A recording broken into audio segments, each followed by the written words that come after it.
over the years, famous people who've made an impact on the world have had the honour of being immortalised in stone, from Winston Churchill to suffragette Emily Pankhurst, both famous names that contributed historically to our society. Well, now Winchester University has unveiled their plans to erect a life-size statue. This one is in tribute to 18-year-old Swedish environmental activist Greta Thunberg.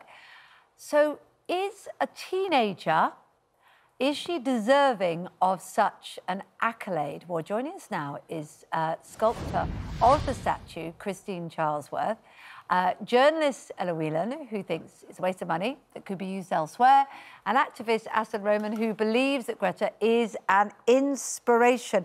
Lovely to talk to all of you this morning. I'm going to come to the sculptor first of all, because you're the person that created this. Were you thrilled? Were you thrilled with the thought of doing this and what she represents, and did you feel it was worthwhile? I was certainly thrilled to be given this commission, yes. And Winchester University is one of the most green universities in the country. They have just built an amazing building, which I had a tour all the way around. It's got gardens growing on the roof. It's using all the rainwater and everything. And it's very much, therefore, in keeping that we have a statue of Greta standing outside this new building. I have depicted her as a young girl, as she is now. She's 18. So if she wanted to go to Winchester University, she could do. Greta has already had to cope with quite a lot of things in her life. As people know, she's on the autistic spectrum. The higher end, she's very intelligent. Having said that, she, being on the autistic spectrum, you have to cope with lots of hidden problems. You're scared of crowds for a start. You don't make friends very easily. You can't put your point across very easily. But in spite of that, she's able to stand up, usually on a box, because she's very, very small. She's always going to look a lot younger than she is because of her size. Stand on a box. Her feet, her body language show that she's really actually insecure. She doesn't do. She's there doing it. She's there doing it. Ella, I mean, what do you make of that then, Ella Whelan? What do you make of that? She embodies the spirit of a very green university. She's inspirational because she's overcome challenges herself. What's wrong with that as a statue for Winchester University? Well, as an individual, there's no doubt Greta Thunberg is, a really high achiever in many ways. To her bravery and courage to be able to get up on that box and do that is very commendable. I totally agree with that. But I mean, when it comes to statues, we've had for the last year endless political discussions about the political worth of statues. And so it's important to look at what the politics behind Greta Thunberg, and in particular the school strike. I mean, it's notable that the Students' Union at Winchester is not supporting the unveiling of the statue. They're actually very annoyed because there have been library cuts and staff redundancies at Winchester University. And the Students' Union are very ticked off that the university's blown about 24 grand on a statue. So there's that argument. So whether or not she'll inspire students, as the university intends, well, I mean, the students don't seem very happy about that statue being there. But more importantly, I mean, Greta Thunberg's politics, the politics of Extinction Rebellion or the school climate strike, is all about anti-innovation. It's actually about anti-education. It's about we shouldn't do anything. We shouldn't affect the world. We should bow down to nature. Very much a kind of, I think, a reactionary view of how to deal with climate change. And so in that way, having that politics represented at a university seems to me not the kind of inspiration we want to give to students. Yeah, but Ella, if we don't bow down to nature in some respect, we won't have a world to complain in. Well, it's very different to what's very different is bowing down to nature and doing nothing. Or what I prefer is to use human ingenuity, use those young minds at Winchester University to innovate a way out of the crisis or the difficulties we find.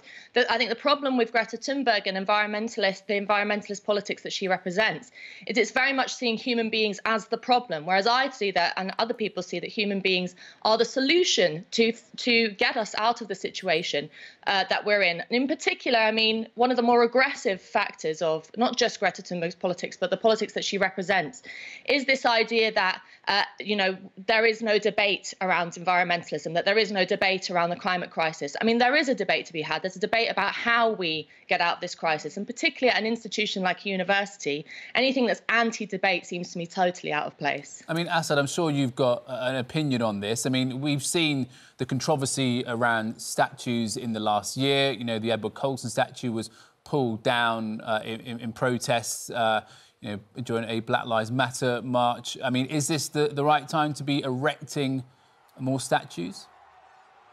I think we should maybe look at there's two different issues at play here. First of all, just responding back to Ella's point, you know, look, we recognise we're in the midst of a climate crisis. Millions of people's lives and livelihoods are being affected. This has been something that governments and big corporate giants have known for decades, have not acted.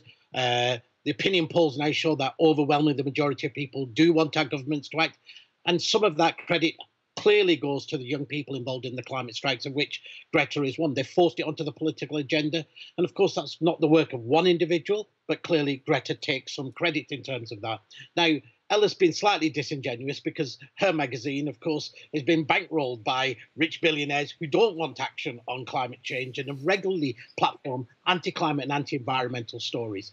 So I think, you know, then there's the separate issue in terms of the statue itself. Look, you know, personally, I would welcome having more statues which inspire people, which recognise that young people's actions have changed society. I live in the East End. We've got, you know, the Match Girl strike in 1888, which led to the formation of the trade union movement that won us our basic rights for decent pay and holidays and sick pay. We should have more of those statues. Why should we only have statues of people whose contribution to society has been they've exploited people or killed a large amount of people or been filthy rich? So I think we should have statues of the NHS workers or frontline workers. We should reflect the society we live in, because art, you know, is meant to challenge us, it's meant to inspire us. And I think we could all do with being inspired to face the challenges of the world as we face. OK, but one of the arguments against statues that have been controversial, because I'm going to try and phrase this carefully, because the actions that they've taken had a significant impact on the world, and so that benefited some people, but not all people. So their actions weren't wholly great.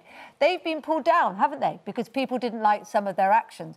So I suppose one of the debates could be, if, as Ella points out, and we'll give her a chance to respond to the bankrolling point in a moment, if, as Ella points out, Greta's actions have created a debate, then we can celebrate her as somebody that's raised awareness. But then if the detail of her politics, in some people's eyes, are unhelpful, does that make her worthy of a statue? Well, I would challenge the premise of what that somehow the details of her politics is controversial. Look, the reality is the climate science has told us we have already conceived. You don't need to be a climate scientist to see the impacts that are happening around the world. We know we need to make deep emission reductions. We need to change the way we consume. We need to change the way that we exploit both people and the planet for profit. It means looking and thinking about the world very, very differently, thinking about how we can be more sustainable and fair and just. It's not seeing people as the problem, isn't it? Because some people look at it and think, well, I can't sail my way around the work. I've got to get the bus to work. I can't sail my way around the world. I can't give up everything. Some people see her as quite an extreme example, don't they? But I think that doesn't do credit to either Greta or the climate strikers, because none of them are talking about that the responsibility is about us as individuals. Of course, we can all make a difference. The real issue in terms of emissions is about the way our economy is structured. And that economy is not only leading us to a climate catastrophe, it's failing millions of people, both globally and, of course, here in this country, as we can see with the gross levels of inequality and poverty. OK. Well, so, look, let's give Ella a chance to respond to the accusation that she's being bankrolled and so her opinions are out of self-interest.